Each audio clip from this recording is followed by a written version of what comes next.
From the studio that brought us Dishonored and Dishonored 2, Prey is a psychological sci-fi thriller that tests your will to survive. Armed with cool gadgets and psionic powers, Morgan Yu must do everything he can to stop the Typhon outbreak. This is Prey Explained, a story recap for Prey. Expect heavy spoilers in this video, particularly with the main storyline. As always, if you like what I do here and want to see more, be sure to subscribe. In the universe of Prey, President John F. Kennedy survives his attempted assassination. He doubles down on space funding, which accelerates the space race for the United States. After discovering an alien race known as the Typhon, the USSR joins the US to create a space station to contain it. Shortly after the Soviet Union falls, the United States takes over and repurposes the facility to study the Typhon. In 1980, the Typhon ends up killing researchers, which causes the US to abandon the station. Fast forward to 2025, Transtar, a tech company with extremely wealthy financial support, acquires the station to continue study on the Typhon. Talos I launches 5 years later as a fully functional research facility. You play as Dr. Morgan Yu, Director of Research and Vice President of the Transtar Corporation. Your brother, Alex Yu, is the CEO and head honcho aboard Talos I. Your parents, Catherine and William, serve on the board of directors for the company.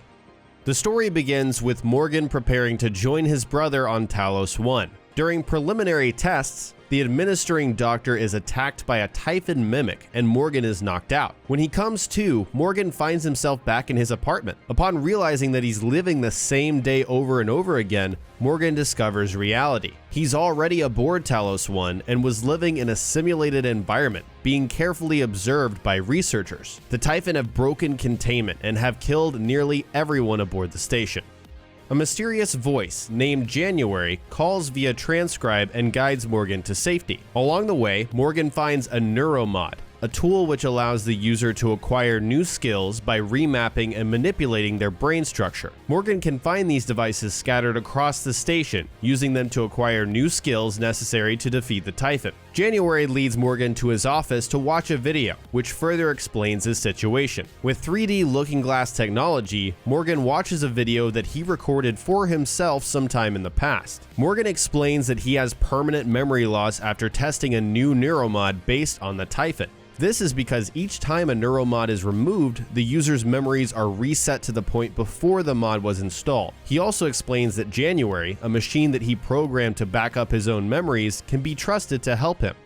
Alex Yu interrupts the video and requests to explain the situation to Morgan in person first. Instead, January sends Morgan to the hardware labs to reconnect the video server. Back in his office, the video continues with past Morgan. He instructs present-day Morgan to destroy Talos I, its research, the Typhon, and himself in the process. He explains that no trace of the Typhon can return to Earth, and that his brother Alex will try to stop him. To do this, Morgan must find his and Alex's arming keys and initiate the self-destruct sequence aboard the station. January introduces himself in person, then sends Morgan to reactivate the main lift for Talos I. First, he must pass through Psychotronics, the area where the Typhon first broke containment. Shortly after entering, Morgan is contacted by December, another operator with his voice. In contrast to January, December claims that Morgan can escape Talos I using his brother's escape pod. After locating the key, this becomes an option for Morgan. Back in Psychotronics, Morgan finds the Psychoscope, a device which he invented that allows the user to scan and learn abilities from the Typhon. January explains that if Morgan chooses to learn Typhon abilities, the station's defenses will attack him. Morgan is locked in the area and forced to finish the brutal neuromod production process, converting a dead death row inmate into a Typhon in order to escape. While in Psychotronics, Morgan may also choose the fate of a live death row inmate named Ingram, deciding to either release a mimic into his chamber or open the door to let him free. Morgan continues to the Guts, a series of maintenance tunnels that run the length of the station. Upon entering, January destroys December if Morgan chose not to follow his orders by this point. Along the way, he encounters glowing filament-like structures the researchers call coral. Their purpose is unknown at this point, but it has spread all across Talos I. Via intercom, Chief Engineer Ilyushin warns that the power plant has been overrun with Typhon. Security Chief Sarah Elazar joins in on the PA system, updating that her team is holed up in the cargo bay. After traversing the guts, Morgan arrives at the Arboretum, an artificially forested park on the station. Inside, he encounters a massive unidentified Typhon, which continues to hunt him periodically until he completes the final mission. Morgan's next task is to enter deep storage, which holds the fabrication plan for his arming key. While in the Arboretum, Morgan finds his brother's office, which overlooks the area. Inside is a transcribe that Morgan recorded, telling himself to escape Talos I and spread the word about the Typhon on Earth. He also reactivates the main lift to traverse the station more easily. Morgan finds deep storage locked and only accessible via the voice of Danielle Sho, head of IT on Talos I. He must locate samples of her voice in order to unlock the door. This leads him to the crew quarters, where employee cabins and recreational areas are located. Morgan finds a survivor in the kitchen pretending to be Will Mitchell, Talos I's cook. In reality, he's a volunteer who escaped after the outbreak. After running an errand, the pretend cook attempts to kill Morgan by locking him in the freezer. Morgan sneaks back into the kitchen with the cook nowhere to be found. Morgan finds Danielle Sho hiding on the exterior of the area, who requests that Morgan kills the imposter cook. Morgan can either kill the cook or let him go. In Alex's cabin, Morgan can find the keycard that allows him to use the escape pod to leave Talos I should he wish. This can be done as soon as he finds the keycard. With Sho's voice samples found, Morgan enters deep storage, which holds all of the station's important data. Once inside, Alex locks the area down to keep Morgan safe until he's ready to meet face to face. January sends Morgan to find the hard drive that holds the plan for his arming key. Morgan mounts the drive, downloads the plan, and fabricates his arming key. However, he's still stuck in the area. Danielle contacts him, offering a way out by jettisoning a data vault. Morgan is knocked out in the process, but escapes Alex's lockdown. When he comes to, Chief Elazar contacts him, offering a way to re-enter Talos I through the cargo bay. On his way, Dr. Dio Igwe requests help, having sealed himself away from the Typhon in a cargo container. Morgan can choose to save the doctor, let him die, or purposefully kill him. Regardless, Morgan finds a way to enter the cargo bay. Inside, he finds Chief Elazar and the rest of her security team still alive. She offers a path back to the main station, but requests that he help reinforce the area against the Typhon first. He can help and defend the survivors, or force the door open and let the Typhon in to kill everyone. Still under lockdown, Morgan must pass through life support next, the area which regulates the station's critical systems. Ilyushin contacts him and suggests a way to undo the lockdown by rebooting Talos I. Ilyushin also asks Morgan to find her medicine for her condition, which she needs to survive. He can help her or ignore her. In any case, she guides him towards the main reactor room. Morgan reboots the station, but is interrupted by a damaged component. After fixing that, he is able to successfully reboot the power plant. Several areas of the station are damaged after this point. Alex commends his brother's ingenuity and invites him to meet in his office to talk and give him the arming key. On his way back, Morgan can stop by his office again to interact with the survivors that he saved.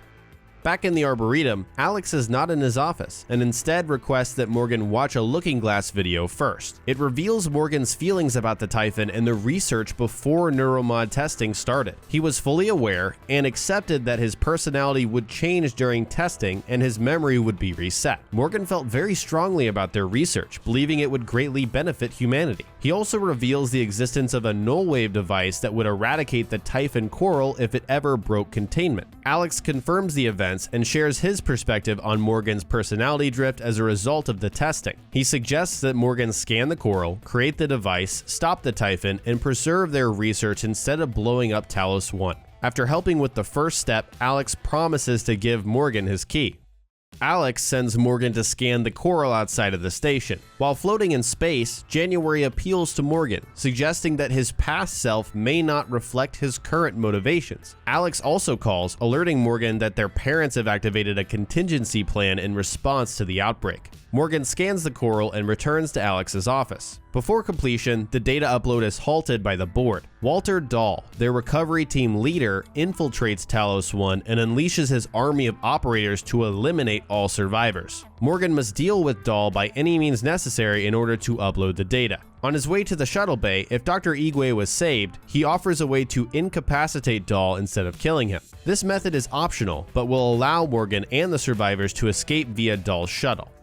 In the shuttle bay, Morgan extends the retracted walkway and boards the command shuttle. Inside, he discovers that Dahl's operator in the hardware labs prevented the coral data upload. Morgan takes care of the operator and returns to Alex's office in the Arboretum. Alex calls for help when Dahl begins to break into his hideout. Morgan can choose to kill or knock out Dahl to save his brother. With Dahl taken care of, Alex finally shows his face. Before handing over his key, however, he reminds Morgan of his drive to make history, saying that his previous self is still inside him somewhere. Using the data, Alex discovers that the coral emits a signal, transmitting an unknown message to an unknown place. He hands Morgan the plans for the device he invented, which can hijack the coral signal and wipe out every single Typhon on Talos I. Just before handing over the arming key, a massive Typhon appears and engulfs the entire station. Alex is knocked unconscious, but Morgan can grab his key. Morgan can also decide to save his brother or leave him to die. Now that Morgan has both arming keys and can make the nullwave device, he can decide to save the station or blow it up. If he decides to destroy Talos I, he must insert the arming keys in the power plant and activate the self-destruct in the bridge. If Alex is alive, he will appear at the bridge, destroy January, and plead Morgan not to do it. If Morgan blows up the station, he can escape or let himself die in the explosion. If Morgan knocked out Dahl, he can use the shuttle and escape along with any survivors he saved. Morgan can also let Dahl and the survivors escape without him, sacrificing himself. If Dahl was killed, Morgan can use Alex's escape pod if he located the key.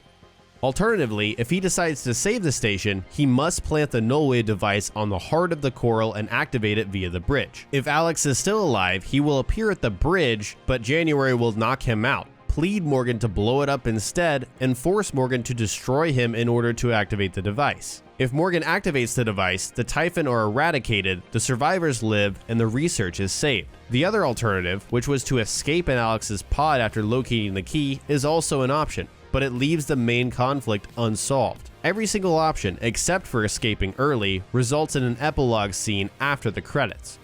Alex and a group of operators, which represent Ilyushin, Igwe, Elazar, and Sho, share an evaluation based on the level of empathy in the choices made on Talos I. They judge on whether Morgan saved the death row inmate in psychotronics, Igwe in his cargo container, Elazar in the cargo bay, Ilyushin in the power plant, and Alex in the Arboretum. Various other decisions, such as never taking Typhon abilities or sparing Dahl, affect their evaluation too. Each operator shares their personal view on Morgan's performance. Alex turns the chair around and explains that the experience was a simulation of Morgan's memories. In reality, Earth is overrun by Typhon and the coral. Whatever Morgan did aboard Talos I, ultimately it did not prevent the Typhon from invading Earth. Additionally, the latest decisions on the station were not made by Morgan, but instead by a Typhon-human hybrid. Looking down reveals Typhon-like hands. This hybrid's decisions only impacted the empathy test by the operators and Alex Yu in the real world,